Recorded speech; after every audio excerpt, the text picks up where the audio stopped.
Okay, let's dive right into this explainer. We're going to completely bypass the usual introductions today because, well, we have an absolutely fascinating historical and linguistic mystery to unravel right out of the gate. And it's not a mystery about hidden agendas or secret historical facts. No, it's actually about how our brains actively process the very fabric of reality. We're exploring some brilliant concepts from Steven Pinker's work, The Stuff of Thought, to see how the words we choose literally reveal the hidden workings of human nature. Section 1. The billion-dollar question. So here is the question. How many events occurred in New York on September 11, 2001? I really want you to genuinely pause for a second and consider that.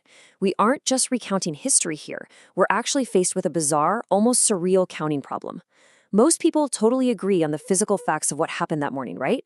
But what is the exact cardinality of this tragedy? Like, are we looking at one thing or two? Okay, so on one side, you could strongly argue that the answer is exactly one event. I mean, the attacks were part of a single plan, conceived in the mind of one mastermind. They unfolded within a few minutes and a few yards of each other, targeting parts of a complex with a single name, a single design, and one owner. Makes sense, right? But consider the opposing perspective. It could be argued with equal force that the answer is two events. You had two completely distinct collections of glass and steel separated by actual physical space. They were hit at different times and they collapsed at different times. As anyone who watched the footage of the second plane closing in knows, in those horrifying moments, one event was literally frozen in the past, while the other loomed in the future. The dissonance between viewing this as a single plotted intention versus two physically distinct architectural collapses, it's profound. Section 2. More than mere semantics. Now, what's really interesting about this is the real-world consequence. $3.5 billion. That is the staggering exact value of this seemingly trivial counting debate. Just let that number sink in for a second. That is the massive, real-world weight of how we choose to define a single word. Here is exactly how semantics decided a literal fortune. So Larry Silverstein, the leaseholder of the World Trade Center site, held insurance policies that stipulated a maximum reimbursement for each destructive event. If 9/11 comprised a single event, he stood to receive $3.5 billion.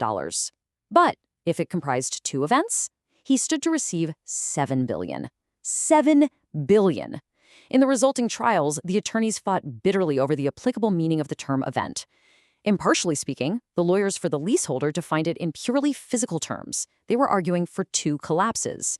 The insurance companies, on the other hand, defined it in mental terms, arguing for one plot. This proves that semantics isn't just, academic hair-splitting. It's the fundamental mechanism that decides fortunes and literally shapes our reality. Section 3. A window into human nature. And this concept is the very foundation of Steven Pinker's book. Pinker introduces this brilliant premise, the idea that our words contain hidden, embedded theories of space, time, causality, and matter. It's kind of like a giant puzzle. Our mother tongue has models of intimacy, power, and fairness totally ingrained into it. We even have conceptions of well-being, degradation, and divinity built right into our everyday speech. While these ideas are woven into language, their roots actually go way deeper than the language itself. And Pinker? Well, he's not just some dry academic. He is widely considered the cognitive philosopher of our generation.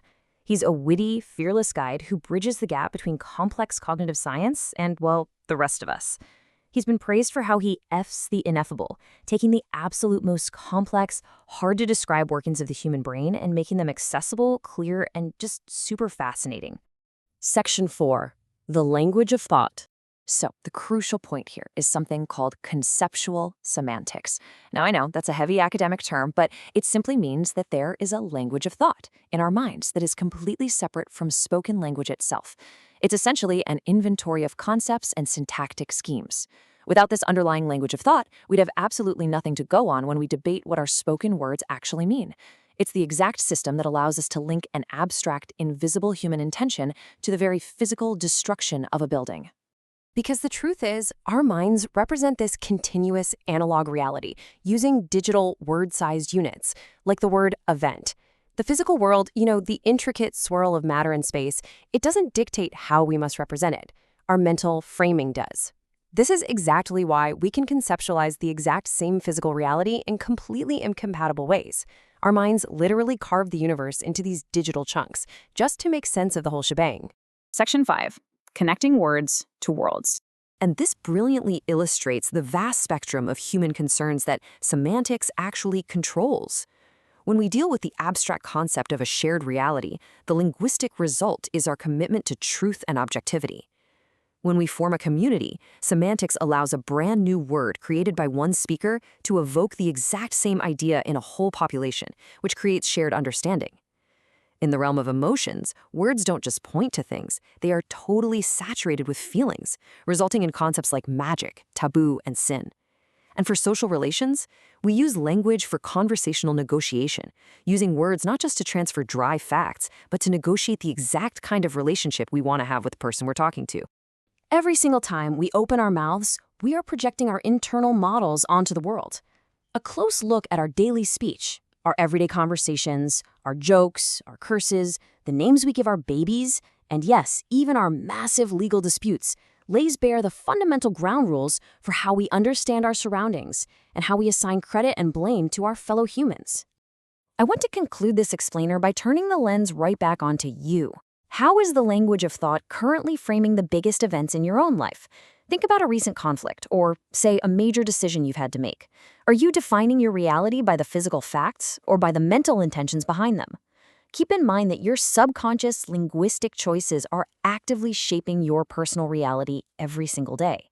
So think about that the next time you choose your words. Thanks for watching, and keep learning.